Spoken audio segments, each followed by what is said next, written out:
Okay, this is the my sixth lesson on the Civil War, and I'm going to focus on legacies of the Civil War, but really I'm going to focus mostly on uh, the rapid Western expansion made possible by the Civil War.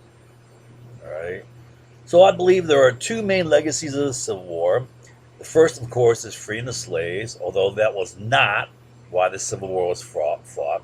It did happen. Um, the second is the unleashing of Western expansion. All right. So Western expansion economics was important to the United States in that one, it was our nation's economic engine for the next 25 years, the main engine.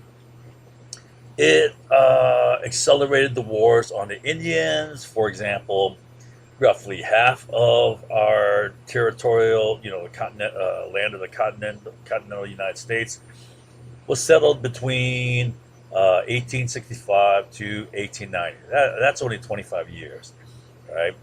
So the other half, it took 258 years, from Jamestown in 1607 to 1865. So in 1/10 of the time, we settled all the rest of the land to the west. And that was due to Western expansion being unleashed. It also led to the perceived economic necessity of the Spanish American War. I'll be covering that a couple wars from now. I may not even cover this. I'll cover the Spanish American War. I can teach you in 5-10 minutes how we started that war, but the background is very complicated, complex. Uh, I don't know if I want to take a bite out of that. Um, and I will now examine the Western expansion economics and the Republican agenda. All right.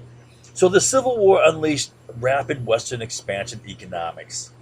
Okay. Before the Civil War, Western expansion was blocked by the North-South fight over political power. Right. Statehood was a key thing, whether it's going to go slave or free, which then meant control over economic policy. So whoever controlled the political power controlled economic policy. Here's a quote from this guy Nugent. Uh, but the North South argument over extending slavery into the Western territory stalemated both sides, as it did almost all major legislation. Key legislation was Western expansion, and we'll take a look at that in a second. All right, so with the Civil War, Western expansion was set free, and it drove the greatest period of economic growth in our history.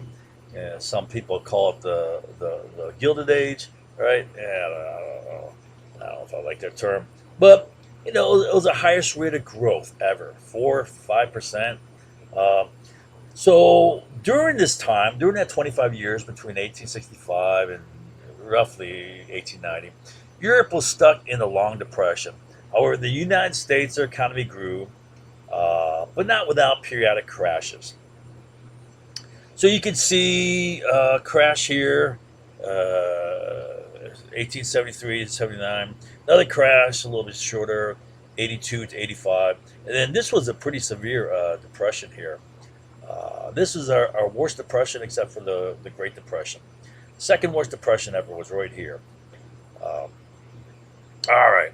And you can see, just roughly how the blue bars here represent railroad miles constructed or added. All right, you see how it drops off just preceding, uh, a depression here. All right, see how it's dropping off here, and then you get a depression. Another drop off here. It's fading, fading, and then you get a depression. Well, that's kind of an indicator. It's much more complicated than that, but it is a significant factor.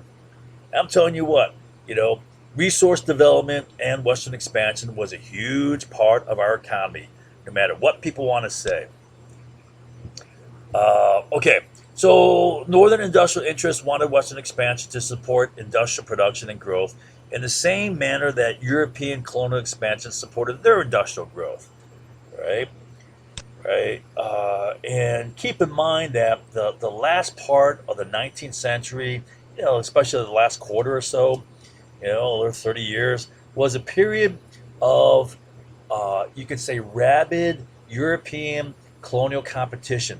How they tried to carve up the world, whatever's remaining in the world, grab a piece of it. Especially Africa was up for grabs, right? Now trying, they're trying to get the piece of Asia, right, and Africa, and basically it was the economic system then, where you use these colonial areas to get raw materials for your industries back home. That was very important to these European nations, especially in that they were largely resource poor, right? Like German area, right, or Great Britain, resource poor, both of them resource poor. They needed to get raw materials from these areas, so they went out. They sent their armies and their navies, and they conquered territory, controlled the people, kicked their butts. Use their territory to extract resources, and then use their territory to dump their manufactured goods as a market. All right, and this fueled their economy. It fueled their industries. It fueled their economy. Right, and they had to build trains into the interior of the countries. They had to make sure they had shipping lines. Had to make sure they had the powerful navies to defend their lines of communication. All right. Now, what the Europeans did throughout the world in colonies that were overseas, well, the United States did the exact same thing. It was the exact same economic mechanism. Pretty straightforward and simple. However, we did it within our own country. All right. Where you could say the colony producing the raw materials was the West, right? Producing agriculture, building materials, minerals, whatever. And the home country was the East Coast, industrial, urban, populations. All right. So looking at what happened, the West, as we expanded west, we had to build railroads to transport materials. All right. And then we sent raw materials back to the East Coast, for which money was paid. Currencies going back this way. All right. Now that currency didn't remain stagnant. That went back to the East Coast to pay for, manufactured goods, including more building, hardware, whatever, anything, anything they needed that was manufactured. Money went back this way, and manufactured goods came back this way. All right. Now, the faster money circulated, the more your economy grew. All right. And in a very simple sense, the gross domestic product can be calculated with money supply times the velocity of money. So how big the money supply is times how fast that money is circulating back and forth. And that's the velocity of money. That determines the size of your economy, right? And it'll create growth. All right. Now, the last thing I'll say about this is there was a key difference between the European, colonial economic system, colonial industrial economic system, and American, right? Where in this case, this was a very exploitive arrangement between the home country and the colonies. It was more in the U.S. It was more, mutually beneficial arrangement. All right, so what I want to show now is how the Northern Republican economic legislation worked together as a system. All right, to support this, U.S. interior colonial expansion. So while the Europeans fought and struggled with each other to expand their colonial empires overseas, we had it wide open here. This is our colonial expansion, right? We did it in our own backyard. The only limitation we had there was, killing a bunch of Indians to take their land, right? And then Mexicans too. Well, that was done already by the Civil War, right? So all this was ours by the Civil War. Okay, we just had to kick off the Indians, kill them or kick them off.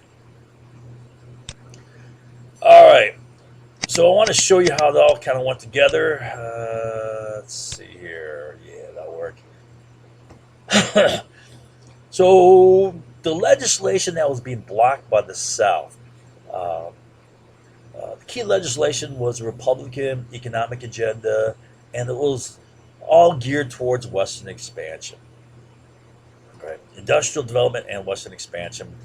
And really, that economic system had developed, you know, you know, early on in the 19th century.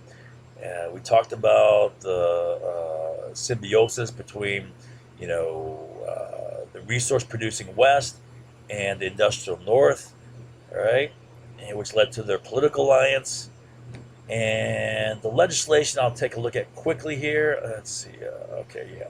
So things like the moral tariff. Remember, we said that once the Civil War started, the Northern controlled Congress did not rush to free the slaves. Instead, they rushed to enact their economic agenda, which included the moral tariff, first thing, and then the Legal Tender Act, national currency, and then Homestead Act, free land for anyone who wants it. Um, and shows improvement in 5 years. And then Pacific Railway Act, funding for inland grants. Well, land grants was a key funding for three transcontinental railroads. Then Morrill Act, which was land grants for colleges, and then a National Banking Act, which set up a national bank. Okay, all right. All right, so I want to start off with the Homestead Act, free land. All right. So, well, let me show you. So this is home. This is free land. Here's land grant colleges. Here's the Pacific Railway Act. Here's the moral tariff, high tariff. Key thing is the wage labor system as opposed to slavery. All right. Much more effective than slavery. National bank, national currency.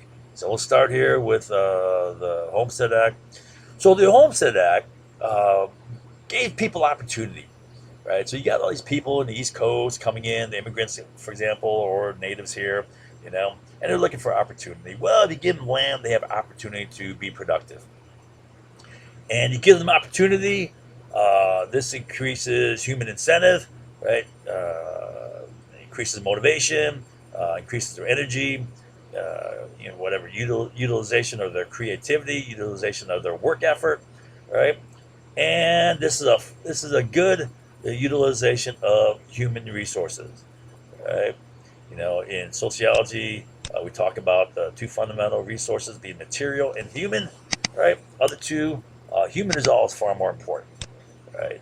It's humans who create things, who think things up, who produce things, who consume things, right? All right, so your human resources is significant. All right. Okay. A, B, C, D. All right. So another benefit of giving away free land is you decrease problems caused by the inflood of immigrants. Immigrants are flooding into the United States. All right, and it was causing things like urban overcrowding, insufficient housing, insufficient jobs, and unemployment. Gangs are forming, a lot of crime in the cities, whatever. Right? There's poverty. Right? Well, this is causing problems, and it's like a pressure cooker, right? You know, it's going to get worse and worse, and it can explode in riots, and that often happened in the late 19th century. There's a lot of riots. Uh, so this would be like a Homestead Act would be like a pressure relief valve, allowing pressure to be blown off, right? Let them go out west, right? Give them opportunity, right? Diminishes this problem. All right. So another thing it would do was it would undermine the power of southern plantation barons, right? Remember we said that these guys were the super rich. They're twice as rich as the richest in the north, right? These guys were the richest kings, right? They had all the money to gobble up land in the north, right? If uh, slavery were allowed, right? And we said that slavery was allowed on the federal level, right, with the Kansas-Nebraska Act and also the Dred Scott case, but it was still being blocked by the people, right? The principle of popular sovereignty, right? But anyways, if you give this land away free, right, that's going to take it out of the hands of these southern plantation bearers. It's going to undermine their power, right? Okay, EF. And then another advantage of Homestead Act is it's about consolidating control of land that you take from the Indians, right? So taking land from the Indians, first of all, requires military operations. You got to go and you gotta whack the Indians. Fight them, kill them, chase them off the land, right?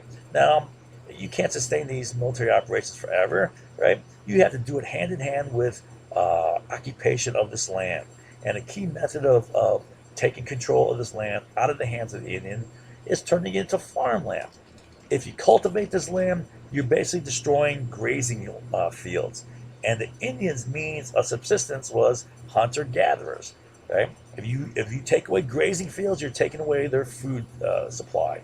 Right? Whether deer or whatever, buffalo or maybe up further north, elk. I don't know if elk. Maybe Minnesota. Uh, anything they eat. Okay, so you take that away, right? Consolidate control of land taken from Indians, and also, oh, it increases railroad viability. We'll talk about that up when we get up to here, right? I give an example of 1873, all right? I believe one of the key reasons why the Northern Pacific Railroad crashed is because it ran in 1873. Construction ran right up to, I think it was Bismarck, North Dakota, right? Right at the border of Indian land. I believe that's a border. Is that the it's not that, is that on the Missouri River? Anyways, that's a border of Indian territory, right? You can't build the railroad any further than that until you clear out the Indians. But that was promised Indian land at that time. All right, so you increase railroad viability. You got to clear out the Indians. All right, I'll try to explain that up here a little bit more. EFG.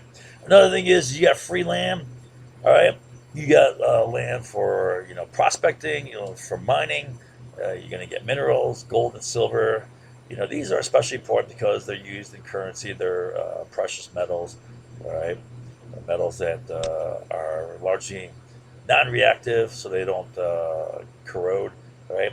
And then other metals or minerals like iron, which is important, especially in building material. Iron was huge, all right, for railroad expansion because rails were made out of originally iron, then later steel. All right, UGH. Okay, so now, right, given free land, you're given opportunity, you're increasing human incentive, motivation, right, and you got people being productive, which is good. All right, they're going to develop the land. When they develop the land, they're going to use it for resource extraction. All right, it's going to increase productivity of the people. And what I have here, productivity. Well, I have railroad land grants. Okay. All right. Why do I have it here? But anyways, the idea is this: if you're going to develop this land, you're gonna have to have a means of getting whatever you produce to market.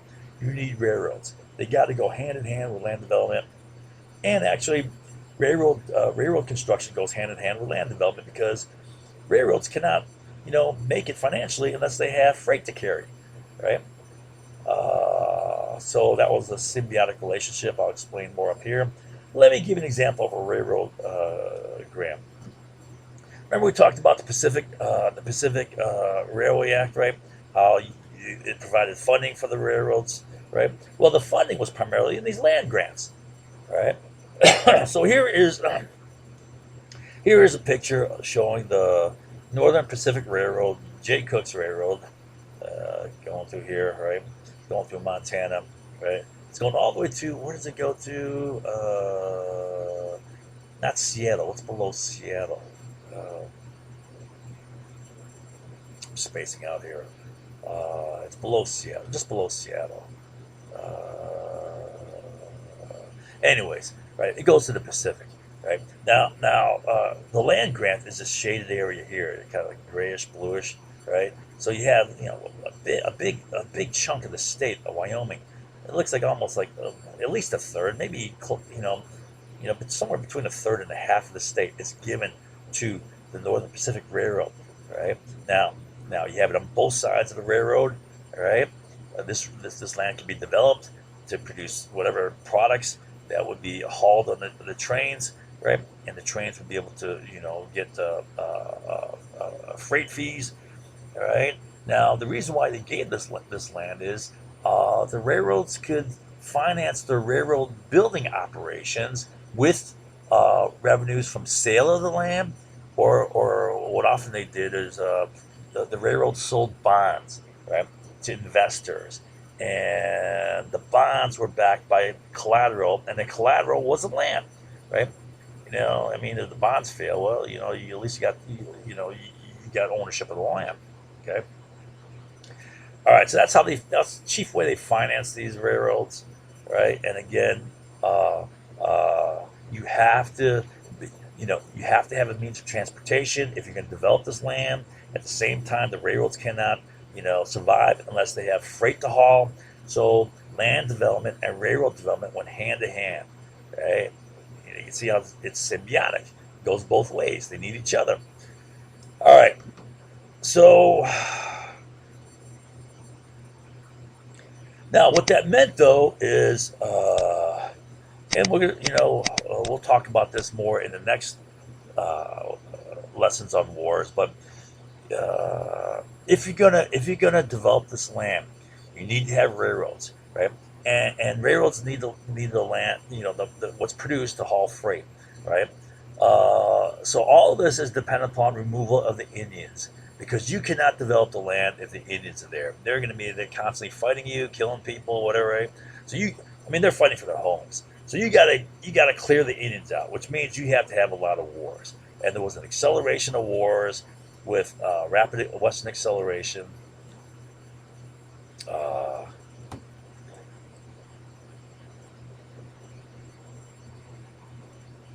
Wait, did I talk about this?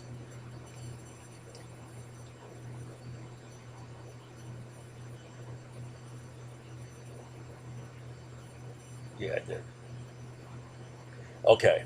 Um, Oh yeah, and then you consolidate control land taken away from the Indians, all right, and that helps facilitate your railroad viability.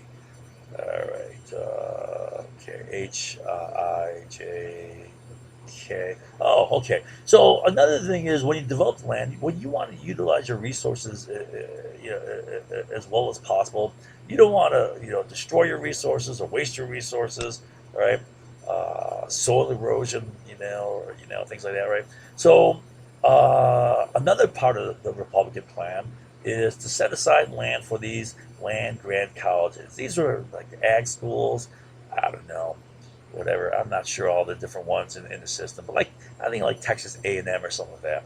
If you see like an A&M school, or even like Colorado School of Mines, I believe was one of these land grant colleges, right? So the idea was to increase knowledge to better utilize your resources and don't waste it, don't destroy your resources. You know, things like water conservation, soil conservation, all right, maybe use of fertilizers. Probably, at that time, you had a lot of ag machines being used, more effective use of ag machines. Maybe teaching, of some maintenance, engineering ag machines, right? Repair and maintenance. And then another key thing they taught was engineering skills to facilitate transportation. Remember, whenever you have commodities, right, a large commodity producing section, all right, you have to get those commodities to market, right? So you need transportation, and that transportation would be knowledge to build bridges, railroads, roads, what else? Canals, anything like that. Okay. All right. And then now it's for mining. Okay, engineering for mining, including, I mean, they're using steam engines in mining to haul stuff, and also to, steam shovels and whatnot, right? Uh, Steam boilers to pump out water, whatever. Okay. So the idea is with this education, and this is huge. This is Education is a huge part of our nation's productivity, right? Why? Because you're increasing skills, right? You give people skills. If they have skills, they're far more productive, right? So this is a big factor in the overall production capacity of our nation. All right. So education is important. Okay. Uh, All right. So with all this, you're producing the raw materials, the building materials, right, and food. Plus, you're increasing income for these people, And all of this is needed to support the manufacturing and industrial society, right? Which we are at this, at this point. All right. So then also, we said you got to get this stuff to market. Right? So you need the Pacific Railway Act and allow for railroad construction and train manufacture here to transport goods and people to support commerce, right? Increases industry and jobs, right? Because you got to build all that stuff. You got to build all the steel, right? And all that goes into making steel, the iron ore and coal, right? You have to have mining operations, and then you have to have the train, steam boiler manufacturing and train cars, all the stuff that goes into that, right? Right. So what do I say here? Increase industrial manufacturing, you increase production capacity, you increase value added. All right. And I say at the time, here's the key thing, right? We did have infant industries up until the Civil War. Our our iron and steel production was dominated by Great Britain. Great Britain still dominated our production of iron, right? So we had to develop our own industries and better, and that was a key purpose of that was the high tariffs, right? So okay, so now with this, it's going to increase consumption, demand for manufactured goods, all this construction, the railroad stuff here, right? And another element is this, right? Given the railroad technology at the time it was uh, uh, steam boiler engines, all right? Non-recyclable water, so you blow out the steam to the atmosphere. And the key limitation on range was not coal or wood, whatever they used, right? I guess it was primarily coal after a while, right? But the key limitation was water you can carry, right? Because you're blowing off this water as steam, and so about every 20 miles, you had to have a watering station. So you build a town there to support it, but that's okay because you know what? You need a town to support all the local, farmland, right? You need a town to load on produce or whatever material you're shipping. You need a town as a distribution point for goods coming in, right? So establishment of a chain of towns, roughly about every 20 miles or so, you know, to support the trains and distribute goods. They also had a telegraph with their, the town. Um, and so what this does is, as railroads are developing, right, that increases demand, for production, industrial manufacturing, but also it increases by creating urban development. All these little towns are little, microcosms of urban development. And think about the typical Western town. It's just like you see in a movie, right? Like a cowboy movie. Um, uh, you know, you think of like the saloon, right? And the restaurant there, the hotel. You're gonna have a barber shop. You're gonna have a dry goods store. And you get basic stuff you need in a dry goods store, but you can get anything you want because beginning in 1872, you had Montgomery Ward's mail order catalog, and that was followed by J.C. Penney's and Sears, all mail order catalogs. And whatever you needed, you can get. Even like fine china, silverware, chandelier, whatever. If you had the money, you can get this stuff, right? Um, Usually cash on demand. Um, okay, increased demand, urban development, outlet markets. Yeah. So okay, and so this increased. So these became little points of consumption. These became little markets for manufactured goods in the East Coast. I mean, think about it. Just building the town, you need a lot of hardware that's manufactured in the East Coast, from door hinges to locks to anything, right? To finished windows. All right, roofing materials, whatever. All right, so this is all increasing consumption, demand for manufactured goods, and this is fueling your industry in the East Coast. All right. Okay, hold So QRST, yeah. To protect this, you need high tariffs. You know, not just iron and steel, but textiles. TU. All right, and this goes into our economic growth. Right? Remember, I showed you, money supply times velocity of money. So this is a big element of it. That circulation of money to the west and back to the east. All right, raw materials going this way, manufactured goods going back the other way. UV. All right, so another key element of this system was wage labor. Right? Remember, I said how the Republicans, were dead against slavery, but it was not so much for the blacks. They, they knew slavery was a bad economic system that was holding back the South.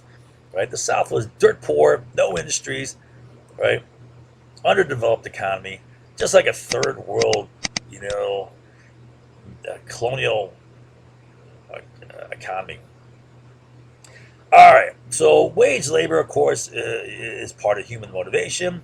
You know, you give people a decent wage, give people a chance to make a living, right? It's going to increase human incentive, motivation, energy, right? And another a key aspect of it is that it's going to increase disposable income, which leads to their D1. That's always huge. D1, D2 are big parts of the use of money, right? Not the only elements, but they're big parts of it. Okay, so this is demand for final consumption, right? And they have money. You need to have a decent wage for people in order to support an industrial mass production economy, right?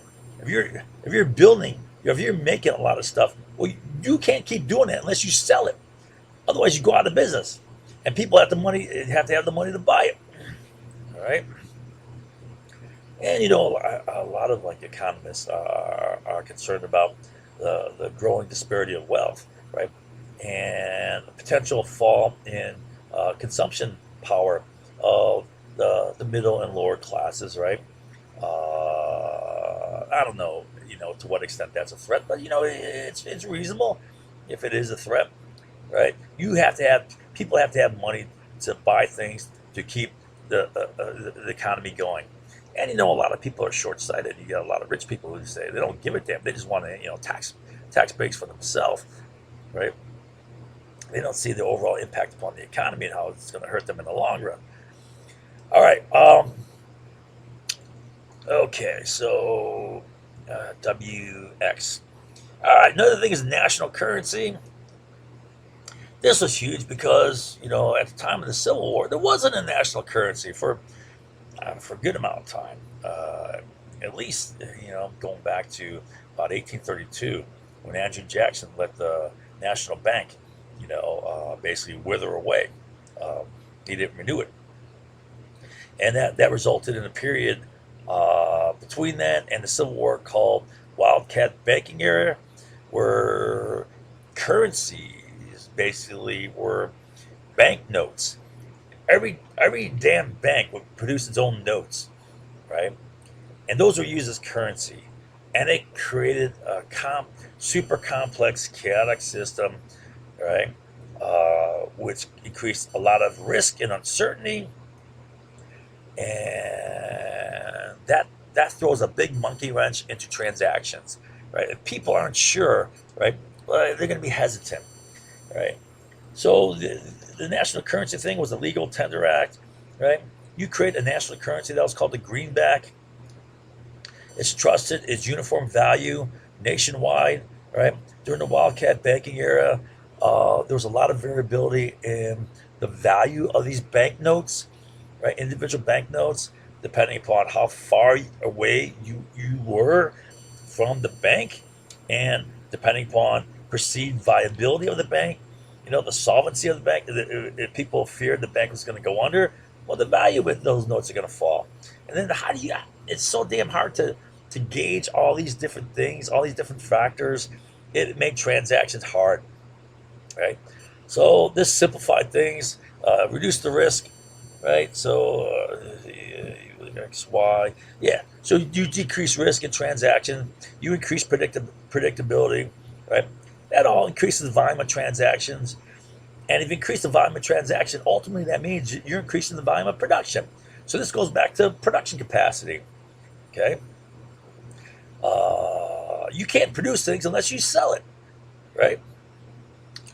Okay, all right, and that's leading to economic growth.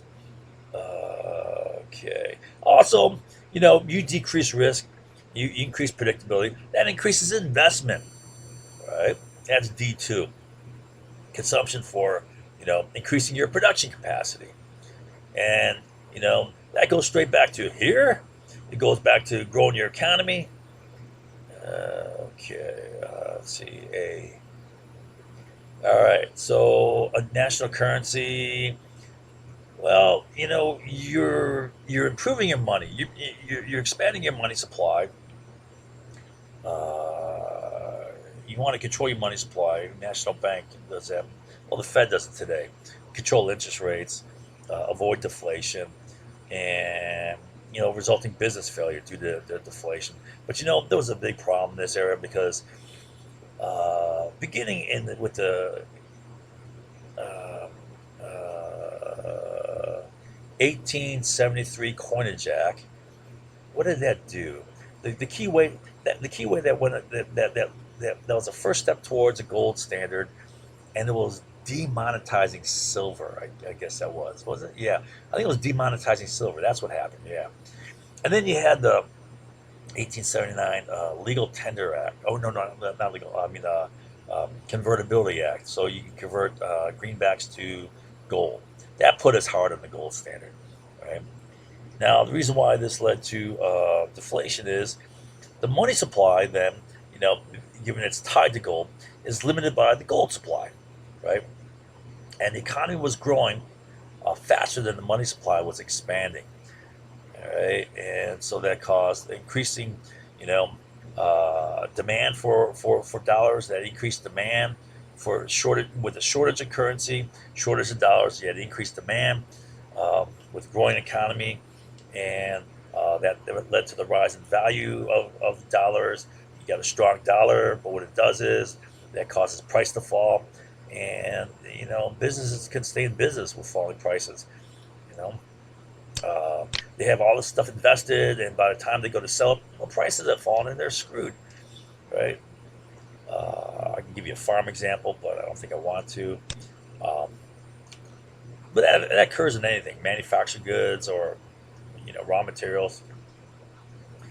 So you increase the money supply, increase access to credit, right? That helps investment, right? Keeping interest rates down.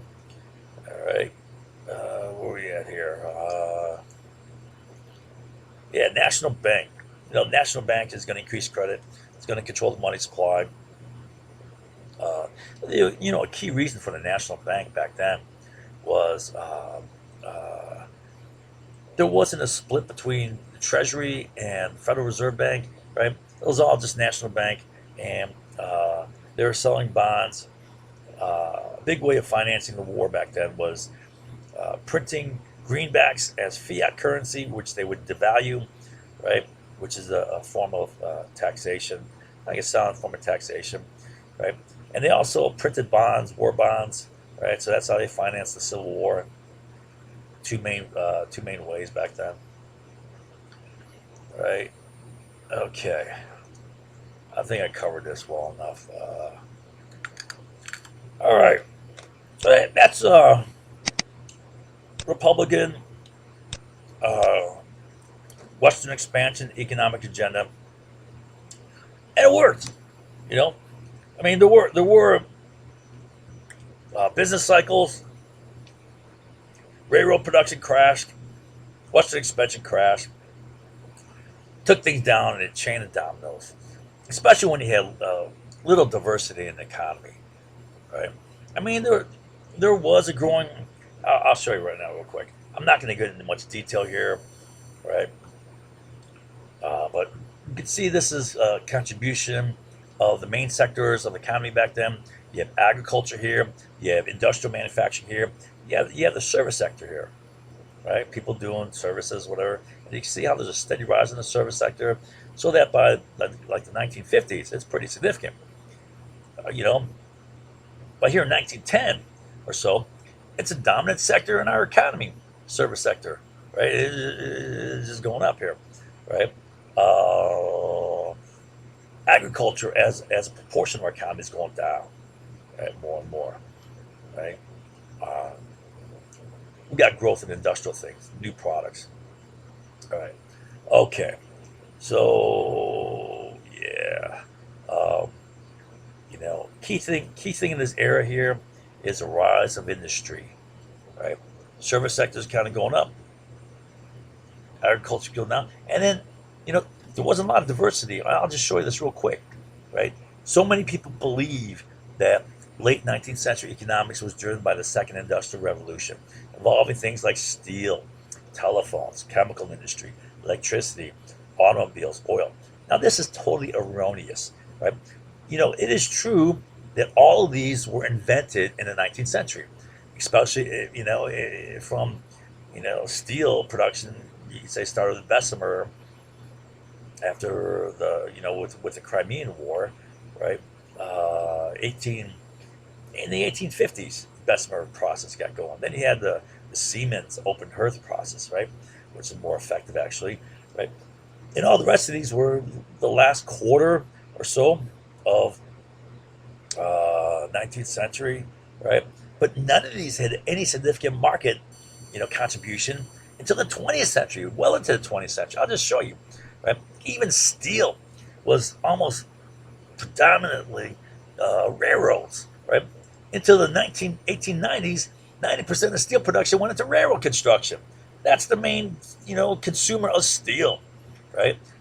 Railroads and steel went hand in hand, and this was the main industry, all right? Other than textiles, textiles was big too, right? That was always big.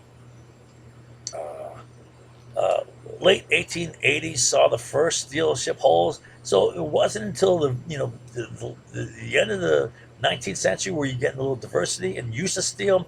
You started using the steel ship hulls. This is the A, B, C, D class, and I got this wrong. It's Atlanta, Boston, Chicago, and Dolphin. I said Baltimore. Yeah, my memory was a little screwed up there. And then 1889 saw the first steel frame skyscraper, the Rand McNally building in Chicago, right? Chicago kind of led the way in architecture at the time. You had guys like Louis Sullivan making some, decent stuff back then, right? Today it kind of looks like kind of crappy compared to modern architecture, but back then it was like that was the thing. All right, telephones. Here's the thing with telephones. It wasn't until really post World War II when you had the big boom in suburban housing, right? That telephones became more popular. Even you know, not until 1950s, only 1 in 3 homes had a telephone. Right? It was rare, right? You don't think that's the way it was, right? Electricity, invented in first being used in streetcars in the 19th century, then street lighting, and only in cities, right? Electrification of both manufacturing and homes, right, did not become widespread until the 1920s, right? So all this stuff is not being manifest as a market, right, until the 20th century. Automobiles, as late as 1945, only 22% had automobiles, right? World War One, at the end of, well, let's see, 1920, only 8.6. What do I have here? 8.6 people had an automobile, right? World War One. Now, granted, automobile use, as far as gasoline use, took off after World War One. More and more people started using cars after World War One. So, chemical industry, right? This is often touted as second industrial revolution. The chemical industry did right, but it was limited to fertilizers, right? Dyes for cloth, maybe a little bit of rubber. They're vulcanizing rubber for bicycle tires. It wasn't a big demand here. Automobiles did not become big until after World War One, and even then, not until really after World War Two, where a lot of people owning automobiles.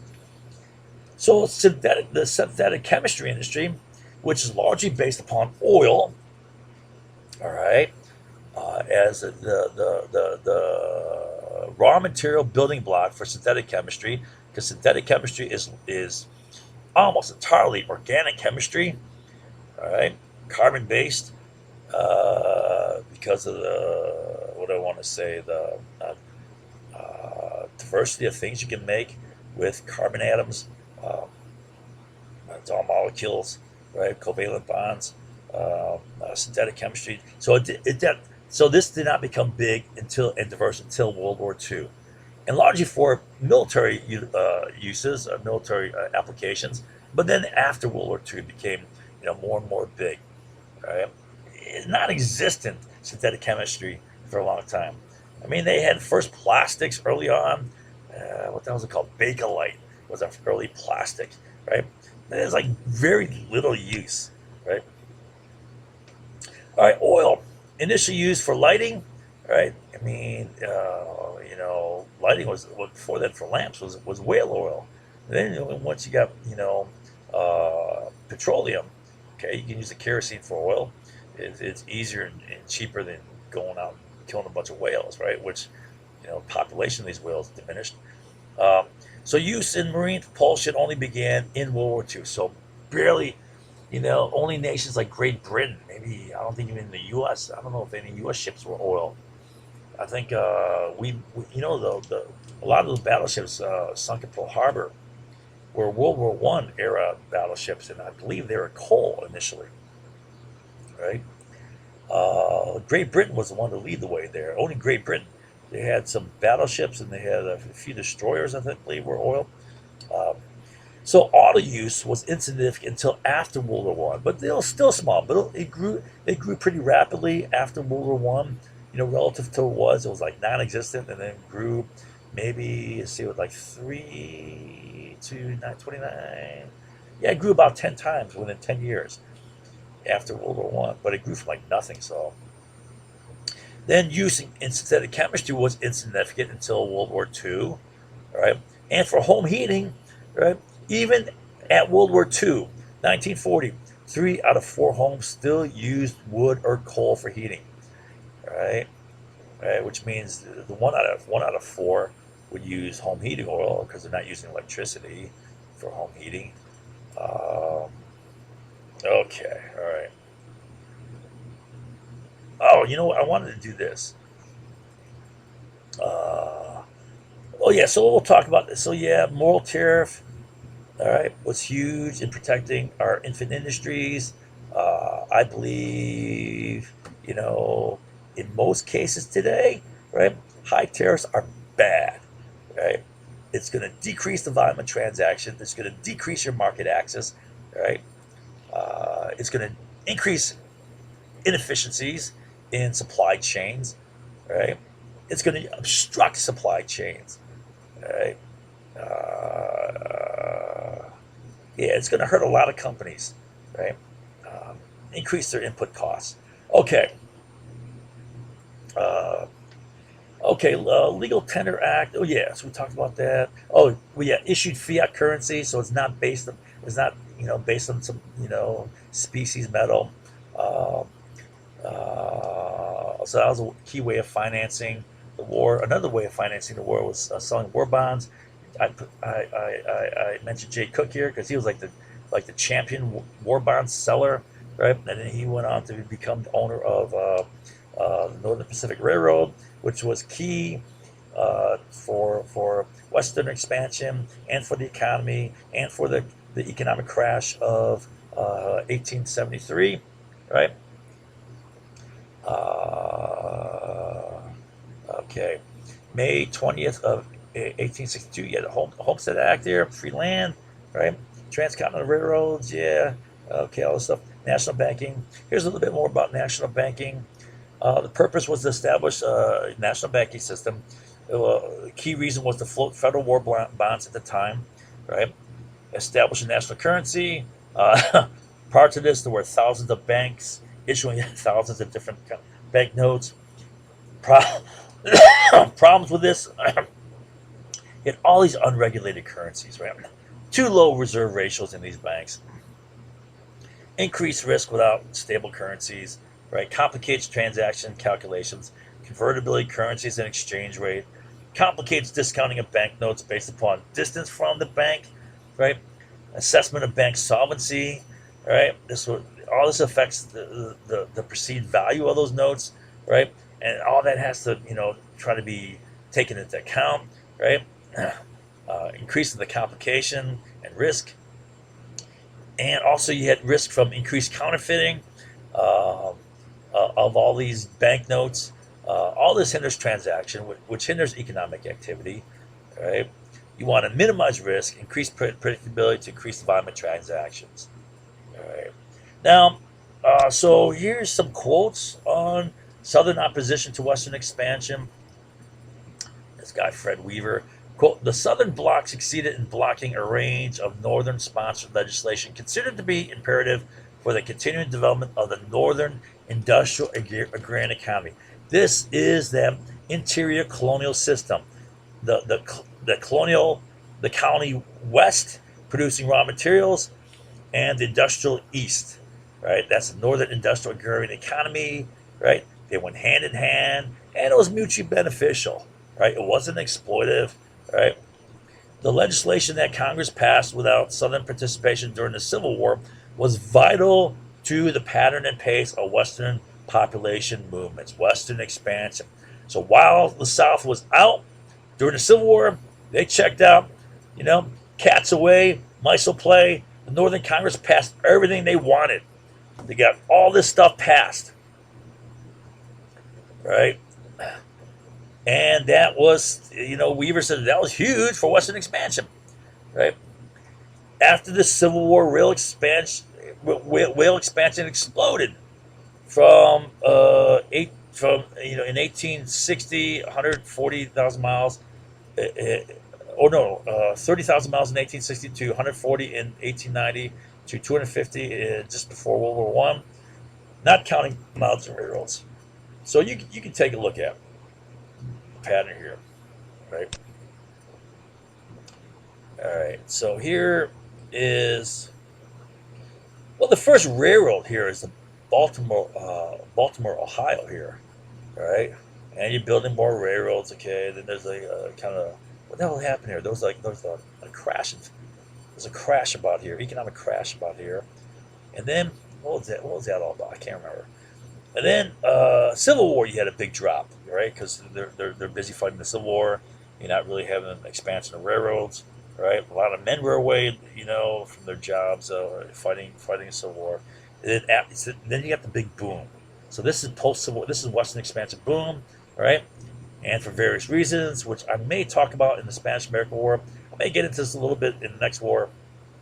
You had a crash, right? Then the economy crashed. Railroads crashed. Western expansion crashed. Prime industry was, railroad industry upon which steel was dependent. It took down everything. It took down railroads. It took down mining. It took down banking, right?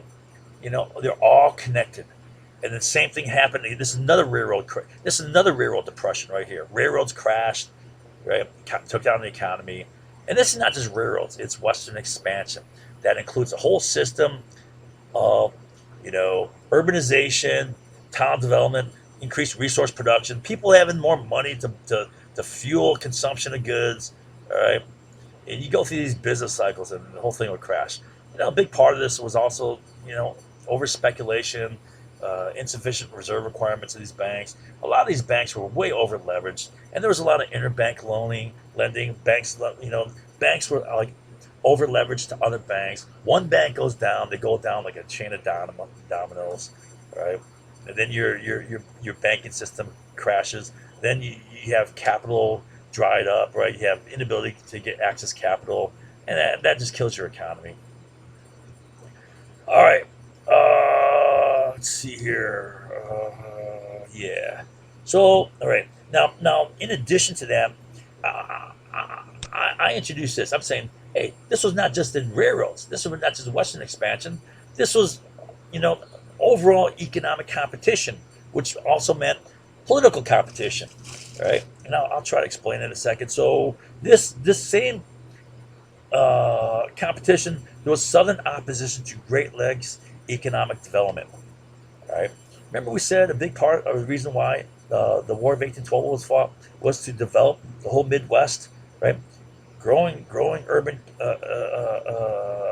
populations here, in the East Coast are going to require food. The East Coast climate and soil not being,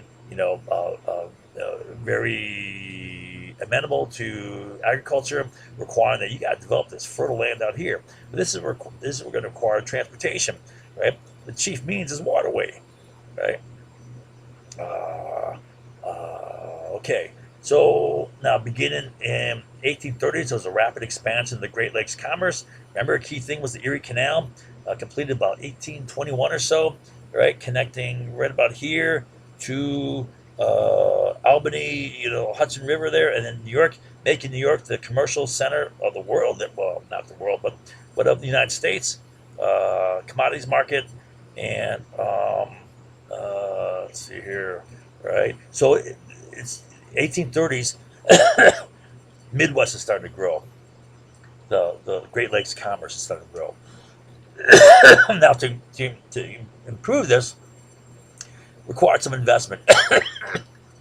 Investment of harbor facilities for ship safety, loading and offloading goods, opening of key choke points. Key choke points were you had the river here, you had the dredge, Sault Ste. Marie, and then another was the St. Clair River here, kind of going through like Detroit area, had to be dredged. So these are big projects, right? Uh, Requiring some engineering, dredging, and blocked by President Polk, who started the Mexican-American War, right? Vetoed the River Harbors Bill, saying, it's a regional thing. I'm thinking this, man. He knows, right? This is going to increase the power of the North, all right? Now, one thing that necessitated this was with railroad expansion, we needed more and more iron, all right? And in 1844, he vetoed it in 46, right? In 1844, all the rich iron ore of Upper Peninsula Michigan, which is like this area here, going up all the way to about to that point there in Lake Superior. I guess up UP kind of goes like this, right? That's when this is our nation's richest iron ore is up here. Now, to use that for iron production and later steel production, well, you got to meet that up with what is this here? Well, this is Erie Canal. Okay, you got to meet that up with coal, right? Where's coal? Well, that's Pennsylvania. Pennsylvania's down here, right? Now, your transportation, the location of steel mills is going to be based upon being closer to the higher bulk volume, right? And what required a higher bulk volume? Iron ore or coal? Well, it was coal. So you want your stuff closer to Pennsylvania because you're going to ship more of your material, less of a distance, and then you're going to save some money there, right? So, but that means you got to get all this iron ore through the Great Lakes, right, down to somewhere, I don't know where they would go, to Cleveland, maybe, I don't know, and then on to, like Homestead, that was Carnegie factory down there near Pittsburgh, right? Okay, let's see. All right, so that was, yeah. So Pittsburgh steel industry, coal. Oh yeah, okay. All right, so this is my hypothesis, right? Okay, and I'm thinking this is what some of the people are thinking. All right, so the reason why they blocked this Western expansion program that the North was pushing, right? It's because it's going to increase wealth generation in the North, right? And that's going to increase more opportunities in the North, which means it's going to attract more and more immigrants, more people coming. It's going to attract probably people from the South moving up, saying, "Man, I'm dirt poor here in the South. I'm going to check out, go to the North here, maybe get some chance in the West, right?" And that's going to increase demographics. Now, opportunities and increased immigration is going to increase. All this stuff is going to increase demand for free statehood. They want to protect their opportunities, right? And then wealth, and then demand for free statehood and demographics is going to all go into Northern political power, all right? And the relative increase of northern political power over the South is going to mean a loss of southern political power, right? Which means they're going to lose legislative control, which means they're going to lose control over their economic destinies, their economic fortunes, and that's why they had to check out. All right, so that I'm saying that's why they're blocking this. They were blocking all this. It was about their bottom line. It came down to their economic fortunes. They're blocking the rise of economic wealth in the North because ultimately that it's going to be translated through a loss of Southern political power and then thus economic fortunes for the South. Right? That's my hypothesis. All right. Okay. Uh, yeah. So wrap it up real quick. We'll go back to okay. So this legacy of the Civil War. Two key things. One, you free the slaves. Well, that's good. You don't want black people being slaves, right? But that's not why the Civil War was fought, right? Go back to the reasons. I can't explain it all again, right? All the reasons why, right? Second, it unleashed Western expansion economics, and that was huge because one, that was a key driving engine of our economy for the next 25 years, right? And it caused an acceleration of the Indian Wars, which is what we're going to talk about next, right? It led to the perceived economic necessity of the Spanish American War, which is complicated, and I may not even touch that because that is very complicated. It's easy to show how we started that war. I may just leave it at that. Uh, okay. All right. So that's it for that lecture.